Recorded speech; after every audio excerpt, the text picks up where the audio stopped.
Hey guys, and welcome to Petrol Ped and welcome to this week's Midweek 180. If you've not seen one of these before, this is my weekly update where I share with you my news, views and information about upcoming reviews, all filmed in one take. Apologies for not putting a video out on Monday. That's just a byproduct of having a week away on holiday and then last week having a car that needed 3 days for filming, and I just didn't have the opportunity to put a film together for you on Monday. But have no fear, we will be back to 3 films a week next week. I've got loads and loads of things booked in between now and Christmas, lots of really cool cars and lots of cool content coming your way. Before we get stuck into the main subject of this video, let's get a little bit of housekeeping out the way. The leader of the pack last week was Gary Matthews. Well done, mate. Joined in the Magnificent Seven by Michael Kember, Owen MacDonald, Kevin DG7, Francois G, Matthew LeBerge, and Jake Warren. So whoever puts the first comment this week, you'll be my leader of the pack next week, and the first 7 comments will be in my Magnificent Seven. I want to move the order around a little bit, freshen things up on this particular Midweek 180, and the main subject I want to talk about is Porsche. There's been lots and lots of stuff in the press over the last, I'm going to say, week to 2 weeks about Porsche and about the electrification of their range. And I wanted to try and clarify things and clear things up, although it's proved to be a little bit more difficult than I thought. If we rewind till earlier this year, it was announced that from October this year, the 718 Boxster and Cayman would be no more. They would be retired and replaced with the electric version of Boxster and Cayman. There's then been coverage over the last week or two contradicting that and saying actually Boxster and Cayman will carry on having a petrol engine or combustion engine option. And I wanted to kind of see if that was the case or not. So what I thought I'd do first up, because this is not just a Porsche thing, this is indicative of the whole industry at the moment, is having a little bit of a meltdown with the ZEV mandate, this drive to full electrification.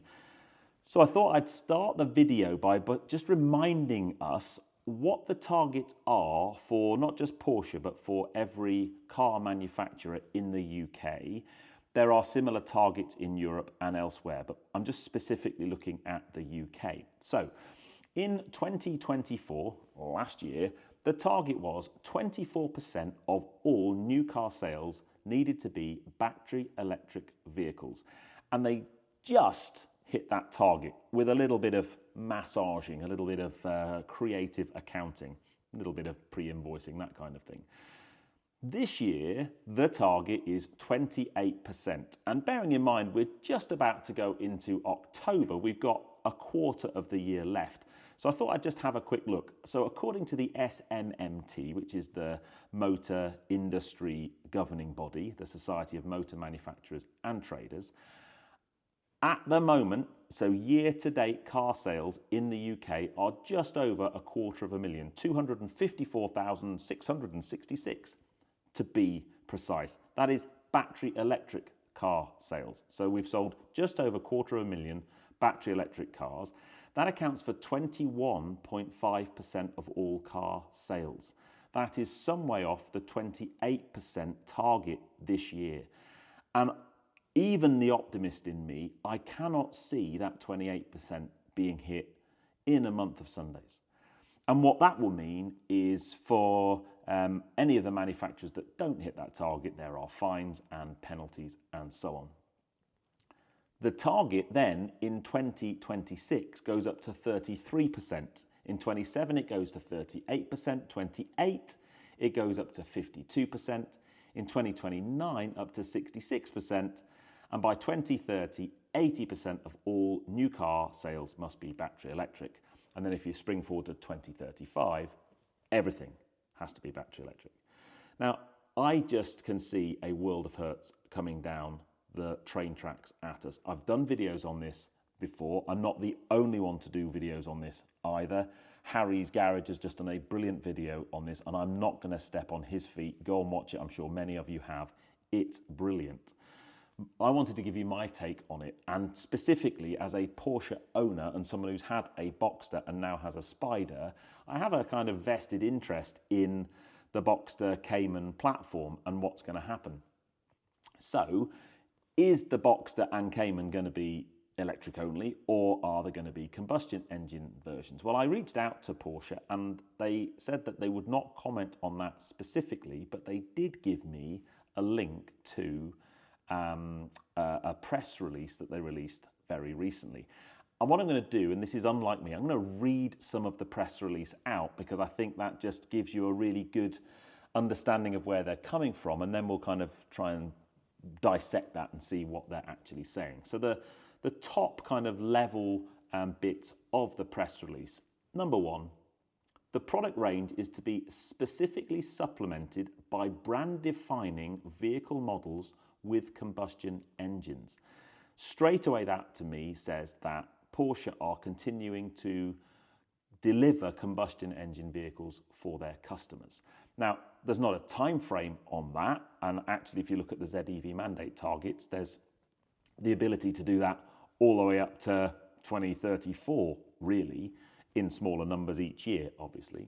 The new SUV series above Cayenne, which has so far been intended as all electric, so the replacement to Cayenne was going to be all electric, just like Macan, will be initially offered exclusively as combustion engine and plug-in hybrid models due to market conditions. What that tells me is Porsche see that they're not selling enough electric cars, and unless they offer Cayenne in a petrol or plug-in hybrid variant, they're not going to sell any. So the new Cayenne, penciled to be all electric, to start with will be petrol and plug-in hybrid. The existing combustion engine models will remain available for a longer period. So they're basically pushing back their plans, pushing back their electrification plans. New generations of successor models have been added to the cycle path for these vehicle models. So they're basically having a complete rejig of their current model lineup. The development of the planned new platform for electric vehicles in the 2030s will be rescheduled. Okay, that again, for me, makes me think that they're realizing that all electric is not something that's, I'm not even going to say for them, it's their customers. They're clearly looking at their customer base, looking at their sales, looking at customer feedback and realizing that all electric is not happening or not working for them. The existing all-electric model range is being continually updated. So at the moment for Porsche, that is Taycan and the new Macan. These measures are intended to support financial results in the future fiscal years, but will lead to considerable additional depreciation and provisions in the short term. So what they're trying to do is shore up their books so that they don't have mega financial problems, keep their shareholders happy, and all that kind of thing. So in a way, for a petrol head, that's good news. And actually what they're doing is, I think, just they're taking a pragmatic approach. They're looking at it and saying, actually, we're being driven to go down this all-electric route. Maybe that's not right for us. There's two more paragraphs, if you like, I want to read out for you. So, and it kind of deep dives into this a little bit and maybe starts to help us answer the whole Boxster Cayman thing. The product range is to be supplemented by brand-defining vehicle models with combustion engines. Now, that for me, I start to think about the more special GT end of the market. I can't imagine a GT3 or GT3 RS or GT4 RS is probably a better example, actually being all electric. I can kind of see the combustion engine thing hanging around there for a little bit. Due to market conditions, the new SUV series above Cayenne, we've talked about that, which was previously planned for fully electric, will be initially offered exclusively as combustion engine and plug-in hybrid.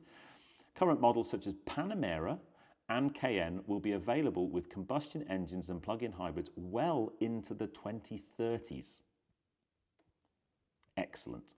But if you look at the ZEV mandate, 80% of sales must be battery electric. So that only gives them that like 20% band to go in.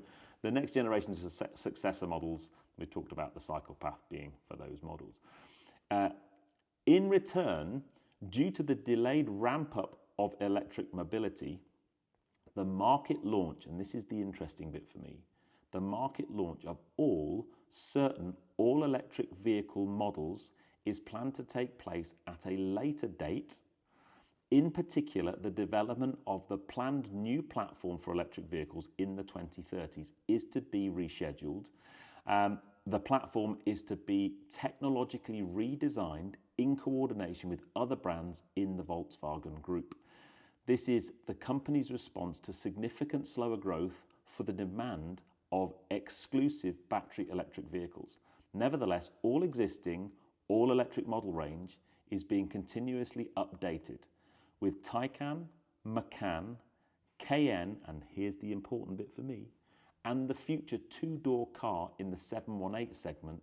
There will be an attractive BEV offering. So 718, Cayman and Boxster are going to be battery electric.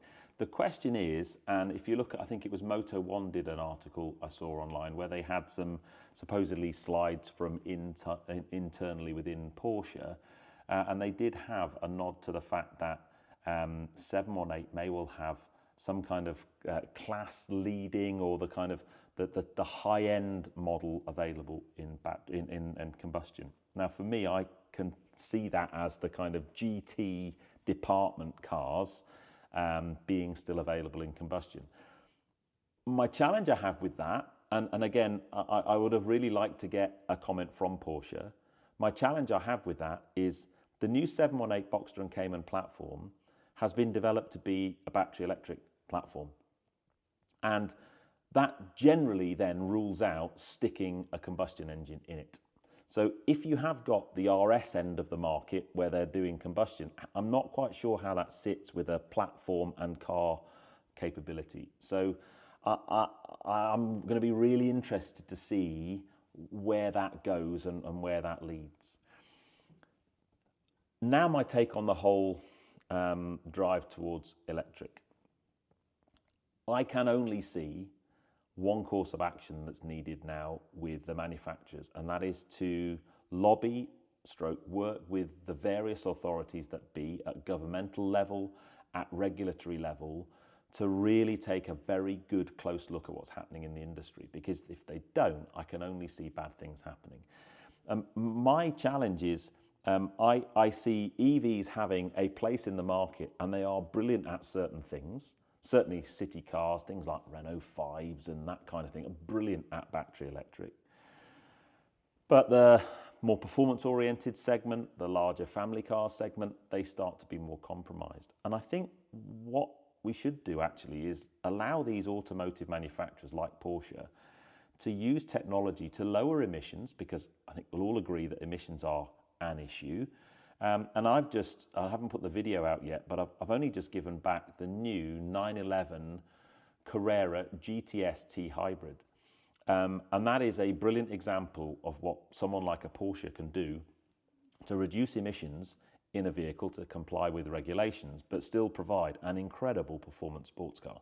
So the 911, and notice actually in there, the one car, and it's probably the halo car within the Porsche range that you'll never see anybody kind of aligning with an all-electric platform, is 911. And what they've done with 911 is they've created this new hybrid platform, which is just unbelievable. And wait to watch my video on it. You would drive a 911 T hybrid and probably never realize it's actually a hybrid. It's got a very clever system. It's got a battery in it. It's got a motor between the engine and the gearbox. And it's also got a hybridized or electrified turbo that helps reduce lag, helps reduce emissions, but also provides brilliant performance. It's a phenomenal, phenomenal piece of kit. And I think that's what we should be looking at, is the use of range extenders and hybridized cars. And maybe, I haven't even gone into the sustainable fuels thing. Watch Harry's video on that. He's done a whole segment on it. I'll let him have the views. But that's my take on it. So I still don't think it's safe to say the Boxster and Cayman will carry on being a combustion engine or have a combustion engine option, because Porsche haven't actually said that or confirmed it. I think the likelihood is it may well happen, but what we can see is Porsche just pushing back on the electrification plans, maintaining combustion in their range for longer than they had originally decided to do. And if you look at other manufacturers, they're doing a very, very similar thing. Please put in the comments below your thoughts on this subject, because I think it is fascinating.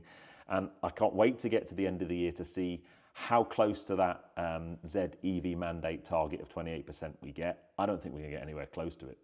if I'm honest. And then next year it becomes even more difficult. A third of all new cars are going to have to be battery electric. When there's this massive pushback from consumers, not so many people are buying them through their businesses. It's just going to be a real challenging year for the motor industry next year. Before we go, tiny bit of F1, because clearly we had F1 from Baku. I love the F1 circuit at Baku. It's just such a cool circuit, seeing the cars at flat chat, and it's amazing. My summary would be Oscar clearly made a huge mistake, both in qualifying and then by messing up the start, going into anti-stall, overcooking it at the first turn, going straight on and crashing out. And that was Lando's perfect opportunity to try and claw back some more points. Unfortunately, he didn't manage to claw back as many as he could. They had a poor pit stop that arguably maybe lost him 2 or 3 places, although I noticed the McLaren team said it didn't affect his race at all. I think it did, sorry to say. And Max was brilliant again. And then Friday at 6, I have a non-EV vehicle for you. I am glad to announce that Westfield cars are back with a bang. So Westfield cars went into administration in 2021. I've been a Westfield fan for a very, very long time. And I am glad to say they are back. They have a brand new car. It's a 7. It looks like a 7 from the outside, but the chassis is all new.